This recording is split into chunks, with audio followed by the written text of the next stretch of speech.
Lors du dîner de Noël, le père de mon fiancé m'a insulté devant tout le monde, « Tu n'es qu'une moins que rien, mon fils mérite mieux. » Mon fiancé a fait semblant de ne pas entendre. J'ai souri, j'ai dit, « Vous avez raison », et je suis parti. Le lendemain, il a reçu un appel de son avocat, et mon téléphone a explosé sous les messages. J'ai simplement répondu, « Ne jouez pas avec les moins que rien. » Je suis Chloé, 28 ans, et j'aurais dû voir les signaux d'alerte quand le père de mon fiancé m'a regardé comme si j'étais une tache sur sa chaussure. C'est arrivé lors de notre dîner de fiançailles. Julien venait de me demander en mariage avec la bague de sa grand-mère, et son père, Marc, a à peine levé les yeux de son entrecôte. « Alors, c'est toi la fameuse ?» a-t-il dit, sans même essayer de paraître aimable. Julien m'a serré la main sous la table, murmurant que son père avait besoin de temps pour s'apprivoiser. 3 mois plus tard, j'attendais toujours ce moment. Mais maintenant, je sais pourquoi il n'est jamais venu et ce qu'ils avaient prévu pour moi depuis le début. D'où regardez-vous cette vidéo aujourd'hui? Partagez votre ville dans les commentaires ci-dessous et n'oubliez pas de cliquer sur le bouton j'aime et de vous abonner. Si vous vous êtes déjà senti jugé avant même d'avoir ouvert la bouche, vous voudrez certainement connaître la suite de cette histoire. Mon père, Jean Lambert, a bâti les industries Lambert en partant d'une petite entreprise de maçonnerie pour en faire l'un des plus grands promoteurs immobiliers de l'Île-de-France. En grandissant, je l'ai vu travailler 18 heures par jour, manquant les spectacles de l'école et les anniversaires, tout cela pour créer quelque chose de pérenne. Au moment où j'ai obtenu mon diplôme, son empire valait plus de 190 millions d'euros. J'aurais pu me contenter de vivre sur l'héritage de papa. Dieu sait que beaucoup de gens s'y attendaient. Au lieu de cela, j'ai obtenu mon MBA, j'ai travaillé dans des cabinets concurrents pour apprendre le métier à la base, et je n'ai rejoint les industries Lambert que lorsque j'ai eu fait mes preuves ailleurs. Papa respectait cela. Il m'avait toujours enseigné que le respect se gagne, il ne s'hérite pas. Julien Lefebvre semblait comprendre cela lorsque nous nous sommes rencontrés lors d'une vente aux enchères caritatives à Paris. Il était directeur marketing dans une agence de publicité de taille moyenne. Charmant et ambitieux. Nous nous sommes liés par notre éthique de travail et notre amour pour le cinéma de la nouvelle vague. Il me traitait comme Chloé, la femme, pas Chloé, l'héritière. Du moins, c'est ce que je croyais. La première fois que j'ai rencontré sa famille, sa mère, Françoise, s'est extasiée sur mon sac Chanel vintage, demandant d'où il venait. Quand j'ai précisé qu'il appartenait à ma grand-mère, elle a semblé impressionnée. Marc, en revanche, m'examinait avec des yeux calculateurs, posant des questions insistantes sur mon vrai travail par opposition à mes relations familiales. Papa est juste protecteur, m'expliqua Julien plus tard. Il a monté son affaire à la force du poignet. Il se méfie des gens qui ont eu un parcours balisé. J'ai ravalé l'envie de lui faire remarquer que mon père avait lui aussi tout créé de ses mains et que je n'avais pas ménagé mes efforts. Au lieu de cela, j'ai souri et dit que je comprenais. Ce fut ma première erreur. La famille Lefebvre possédait un petit cabinet de conseil en marketing qui battait de l'aile. Ce que j'ignorais à l'époque, c'était l'étendue de leur détresse financière. 3 générations de labeur avaient maintenu une façade confortable, mais en réalité, ils arrivaient à peine à joindre les deux bouts. Ils avaient plus besoin de moi que je n'avais besoin d'eux, un fait qui allait éclater au grand jour par la suite. Des nouveaux riches, avait chuchoté Françoise à sa sœur lors de l'anniversaire de Julien. Tu vois le genre. Tout dans l'esbrouf, rien dans le fond. J'étais dans la cuisine pour chercher de la glace quand j'ai surpris la conversation. Par l'entrebâillement de la porte, je voyais Marc hocher la tête. Julien pourrait trouver mieux, quelqu'un avec une vraie distinction, pas seulement un compte en banque. L'ironie était flagrante. Ma grand-mère était issue de la vieille noblesse normande avant d'épouser mon grand-père, un immigré italien de première génération qui travaillait sur les chantiers. J'avais les 2 héritages, mais apparemment, aucun ne trouvait grâce à leurs yeux. Ce que je n'avais pas compris alors, c'est que leur mépris masquait leur peur. Ils craignaient que je ne démasque leur mise en scène avant qu'ils n'aient pu sécuriser leur avenir financier à travers moi. Julien m'a trouvé là, un sac de glace à la main, le visage impassible. « Tout va bien, chérie ?» « Parfait », ai-je répondu, malgré la boule de glace qui s'était formée dans ma poitrine. « Je prépare juste les boissons pour ta charmante famille. » Il n'a pas décelé l'ironie dans ma voix. Ou peut-être a-t-il préféré ne pas la voir, un art dans lequel il allait passer maître. Les mois suivants furent jalonnés de pics subtils. Marc questionnait Julien sur ses ambitions professionnelles devant moi, comme si j'étais un obstacle à sa réussite.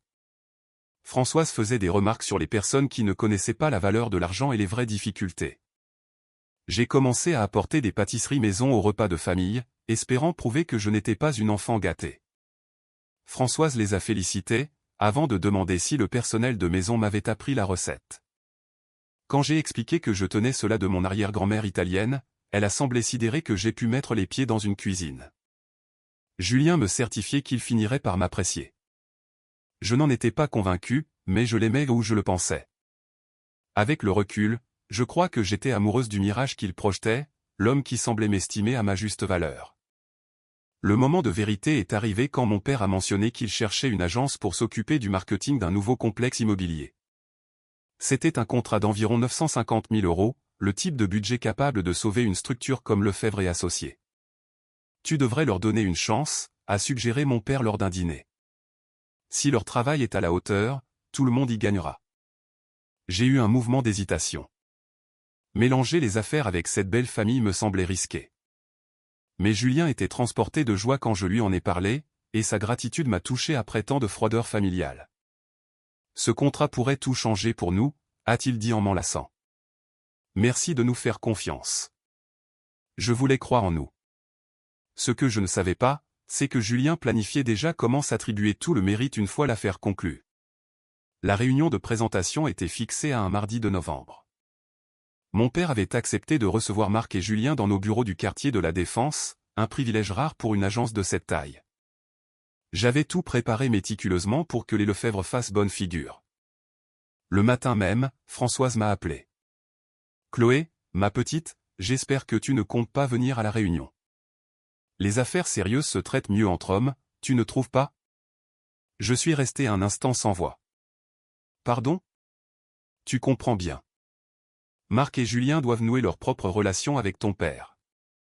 Ta présence pourrait brouiller les pistes, rendre l'échange moins professionnel. » Son audace m'a sidéré. J'étais la vice-présidente du développement des industries Lambert. C'était mon dossier.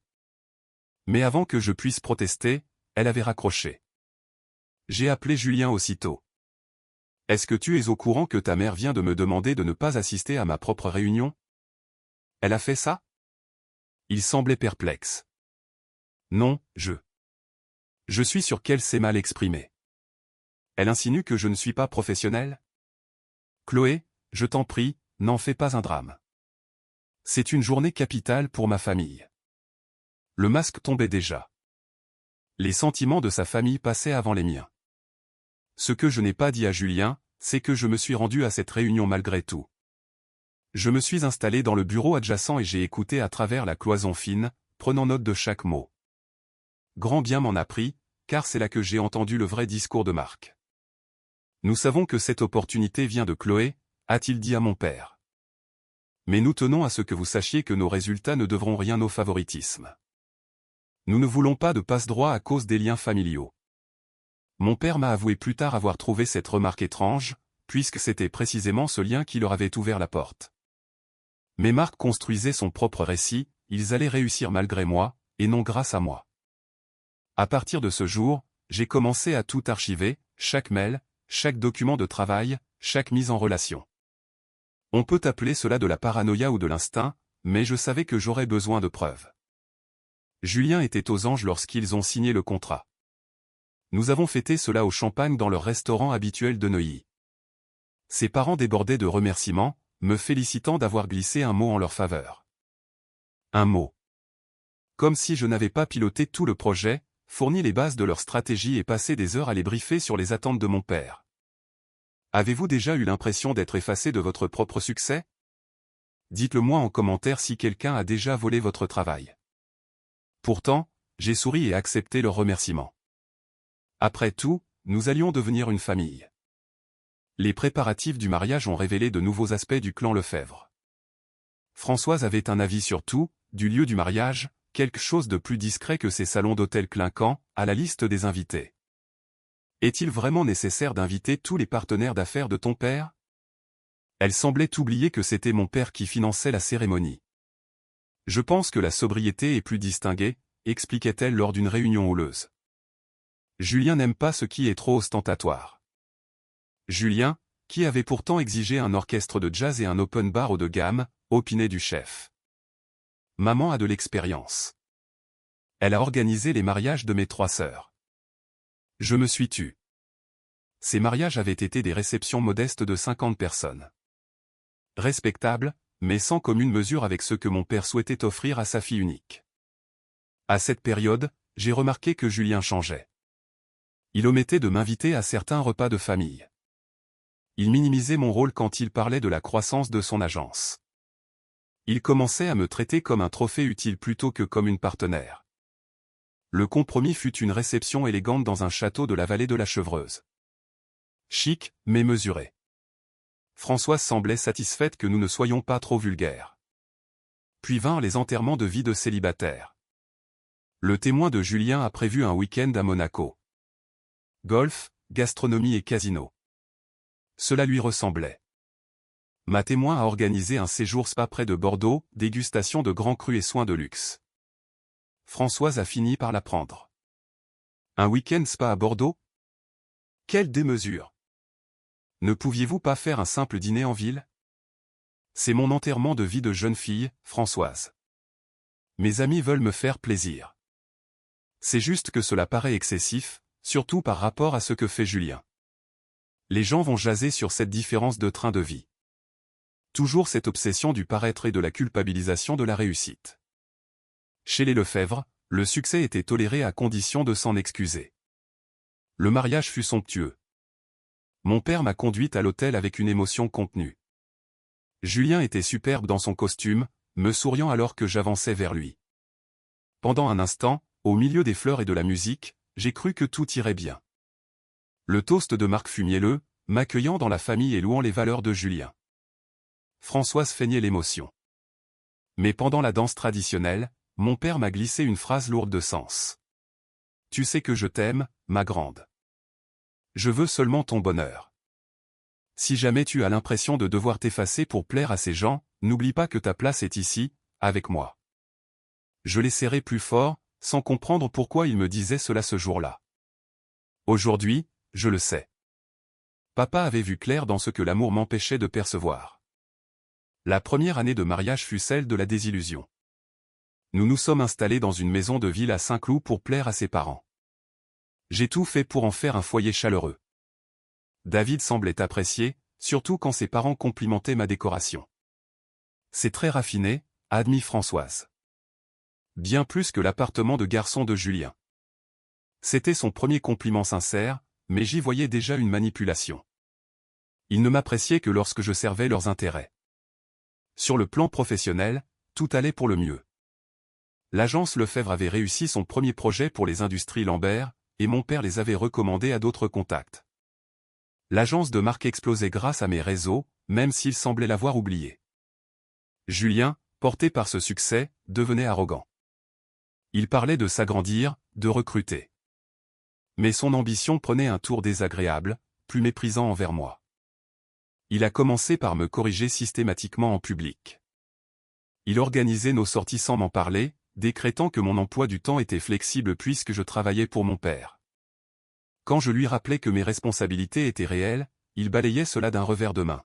« Allez, chérie. Ce n'est pas comme si ton père allait te licencier si tu rates une réunion. » Cette insinuation me blessait. J'avais gagné ma place. Je travaillais plus que n'importe qui pour justifier mon statut.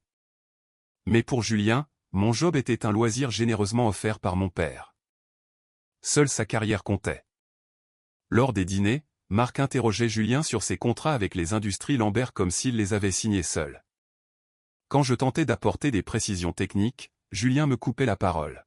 « Chloé ne s'occupe pas de la partie opérationnelle, expliquait-il. C'est plus mon domaine. » C'était un mensonge pur et simple, mais je ne voulais pas faire de scène. J'accumulais les griefs en silence. Mon père a fini par remarquer mon changement d'humeur lors d'un déjeuner. « Tu n'as pas l'air dans ton assiette. » Un problème avec Julien? Tout va bien, ai-je menti. C'est juste le début de la vie de couple. Il n'était pas dupe. Marc Lefebvre m'a appelé hier pour renégocier leur contrat. Il s'exprime comme si Julien était le seul interlocuteur pour tous les projets Lambert. J'ai senti la colère monter. Julien est très investi. Sans doute. Mais n'oublie pas que tu es ma vice-présidente, Chloé. Ces projets sont les tiens. Ne laisse personne t'en déposséder. Ces paroles ont résonné en moi toute la soirée. Pourquoi avais-je laissé Julien s'accaparer mon travail? Par espoir, sans doute. J'espérais qu'il m'aimait pour moi et non pour ce que je représentais. En décembre, la fortune des Lefebvre avait radicalement changé. Le petit cabinet moribond était devenu une agence prisée. Ils avaient de nouveaux bureaux, plus de personnel et un projet d'ouverture à Lyon, tout cela bâti sur les fondations que j'avais posées. L'invitation pour leur réveillon de Noël est arrivée en novembre, luxueuse et pompeuse. Françoise prévoyait une grande fête familiale chez eux. Ce sera fantastique, s'enthousiasmait Julien. Maman veut montrer à quel point tu comptes pour nous. Il y avait quelque chose de forcé dans son ton. De la nervosité? De la culpabilité? Combien d'invités? La famille proche, quelques cousins, des amis de longue date. Une vingtaine de personnes. Le chiffre me semblait suspect. Je connaissais les Lefebvre, ils ne faisaient rien sans arrière-pensée. Décembre fut harassant. Papa clôturait des dossiers majeurs, et l'agence Lefebvre était surchargée grâce aux clients que je leur avais envoyés discrètement. 2 semaines avant Noël, mon assistante m'a appris que Marc Lefebvre contactait d'autres promoteurs en se présentant comme le partenaire marketing exclusif des industries Lambert, tout en omettant mon nom. Il n'essayait plus seulement de voler mon mérite, il voulait m'effacer de l'industrie. La semaine précédant Noël, Julien fut étrangement prévenant. Il m'apportait le petit déjeuner, me proposait des massages. On aurait dit qu'il suivait un script. Demain sera parfait, ne cessait-il de répéter. La veille de Noël, après une réunion avec mon père, celui-ci m'a averti, Marc Lefebvre tente de court-circuiter ton département pour traiter directement avec la direction. Sois sur tes gardes, Chloé. Ces gens cherchent à t'évincer. Je suis rentré me préparer, bien décidé à ne pas me laisser faire. J'ai mis une robe en soie rouge profond et mes perles. Julien était déjà parti aider sa mère. En arrivant chez les Lefebvre, j'ai vu que ce n'était pas un petit dîner intime. Il y avait des voitures partout. Julien m'a accueilli en costume sombre, l'air anxieux. Il y a beaucoup de monde pour une fête de famille. C'est monté en flèche, a-t-il bafouillé. Tu connais maman. Le salon était plein. Non seulement la famille, mais aussi des concurrents, des journalistes spécialisés et des clients potentiels. C'était un événement de relations publiques pour asseoir l'image de Marc et Julien. Et j'étais le décor qu'ils s'apprêtaient à démonter. Que va-t-il se passer à votre avis? Laissez vos pronostics en commentaire. La soirée fut un calvaire. Je me sentais isolé dans chaque conversation. Julien paradait comme un conquérant, recevant les louanges pour sa croissance fulgurante. Chloé, ma chérie, tu as l'air pensive, lança Françoise en m'offrant un vin de luxe. Marc songe à investir dans ce domaine. Une preuve supplémentaire de leur nouvelle opulence. Pourquoi avoir transformé ce dîner de famille en foire commerciale? Ai-je demandé froidement. Oh, le succès attire le monde. Nous célébrons la réussite incroyable de Julien. Le froid s'est emparé de moi. La réussite de Julien. Pas la nôtre. De l'autre côté de la pièce, Marc racontait comment Julien avait eu l'idée de génie de contacter les industries Lambert, sans aucune aide, par pure intuition. Julien acquiesçait, savourant sa gloire usurpée. Vous devez être si fier, me dit une invitée. David nous a raconté comment il a tout construit à partir de zéro. J'ai souri, amer. Il a beaucoup d'imagination. À 20h, Marc a réclamé le silence. Il s'est lancé dans un discours grandiloquent sur la transformation de Lefebvre et Associés. Cette réussite ne doit rien au hasard, a-t-il clamé. Elle est due à la vision de mon fils, qui a su saisir des opportunités là où les autres ne voyaient rien. Nous sommes fiers de lui. Des applaudissements ont éclaté. Julien jubilait. Tout ce qu'il célébrait venait de mon travail, de mes contacts, de mes efforts. Et j'étais devenue transparente. Chloé, tu es si discrète, me dit une amie de la famille. C'est bien que Julien est une femme qui ne lui fait pas d'ombre et qui accepte de rester au second plan. L'insulte était à peine voilée. Je suis sorti sur le balcon pour respirer. J'ai vu Julien à travers la vitre, rayonnant. Mon père m'a envoyé un message, j'espère que tu tiens le coup. Souviens-toi de ma proposition. Julien m'a rejointe peu après, euphorique. On te cherche partout. Maman veut porter un toast en ton honneur pour te remercier de ton soutien. Soutien? Ai-je répété. C'est le mot que vous utilisez. De quoi parles-tu? Je parle de ces contrats que vous fêtez. Crois-tu sincèrement les avoir obtenus seul? Il a pâli. J'ai travaillé dur, nous l'avons fait ensemble. Ensemble? Ce soir, on dirait que tu es le seul génie à bord. Chloé, ne gâche pas la soirée. C'est un moment important. Important pour qui? Vous m'effacez de l'histoire de votre propre entreprise alors qu'elle n'existerait pas sans moi. J'ai tout fait, les présentations, les stratégies, les introductions. Tu as juste signé les papiers. Je ne t'ai rien demandé, a-t-il lâché froidement. Non, tu t'es contenté d'en profiter. Ses parents nous ont appelés pour le toast final. Tout le monde nous regardait. Françoise souriait, prête à livrer son texte sur la femme de l'ombre idéale. J'ai pris la parole en premier. J'ai contribué bien plus que vous ne voulez l'admettre, ai-je déclaré devant l'Assemblée. Le silence s'est fait. Marc s'est approché, furieux. Je pense que Chloé est jalouse de ton succès, Julien. Elle veut sa part de lumière. Je ne veux pas de lumière, Marc. Je veux l'honnêteté. Combien de clients Julien a-t-il trouvé sans mon aide? Le réseautage est un art, a bafouillé Marc. Absolument. Et Julien semble surtout doué pour s'approprier le réseau des autres.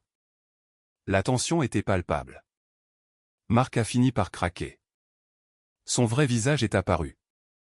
Il a hurlé devant ses 30 invités, « Tu n'es qu'une moins que rien, une petite arriviste, et mon fils mérite bien mieux que toi. » Le choc a paralysé l'assistance. Julien est resté là, muet, incapable de me défendre. À ce moment-là, j'ai compris. Il ne désapprouvait pas son père. Il était soulagé que les choses soient dites. J'ai souri. Vous avez raison, Marc, ai-je dit calmement. Je suis une moins que rien. Et Julien mérite quelqu'un à sa hauteur. J'ai pris mon sac. Quelqu'un qui saura apprécier son don pour s'attribuer le travail d'autrui. Je vous fais une faveur, je sors les poubelles moi-même. Je suis parti sous les regards médusés. Dans ma voiture, j'ai appelé mon père. Papa, annule tous les contrats avec les Lefebvre des lundis. Précise bien que c'est une décision de ta vice-présidente. J'ai ensuite appelé les autres promoteurs que je leur avais présentés. La vengeance est un plat qui se mange froid, et j'avais très faim. Le matin de Noël, mon téléphone était saturé de messages de Julien. Chloé, appelle-moi. Papa a dérapé. Le groupe Morrison vient de rompre son contrat. Qu'est-ce que tu as fait? On perd tout. Réponds-moi. Je n'ai pas répondu. Le dernier message de Marc disait « Je m'excuse, c'était une erreur de jugement. Ne nous détruis pas pour une phrase. » J'ai envoyé une seule réponse, ne jouez pas avec les moins que rien. 6 mois plus tard, le cabinet Lefebvre et Associés était en liquidation judiciaire. Julien travaille maintenant comme simple assistant dans une petite agence, gagnant à peine de quoi vivre. Ses parents ont dû vendre leur maison. Quant à moi, j'ai été nommée présidente du développement et j'ai mené l'expansion de notre groupe vers de nouveaux sommets. Quand on me parle de mon mariage raté, je ris. Dire oui à ce beau-père ce soir-là fut ma meilleure décision stratégique. J'ai appris ma propre valeur en voyant à quel point il sombrait sans moi. Moralité, ne sous-estimez jamais ceux qui agissent en silence. Et ne mordez jamais la main qui vous nourrit, surtout si elle appartient à quelqu'un qui garde scrupuleusement les archives de vos échecs.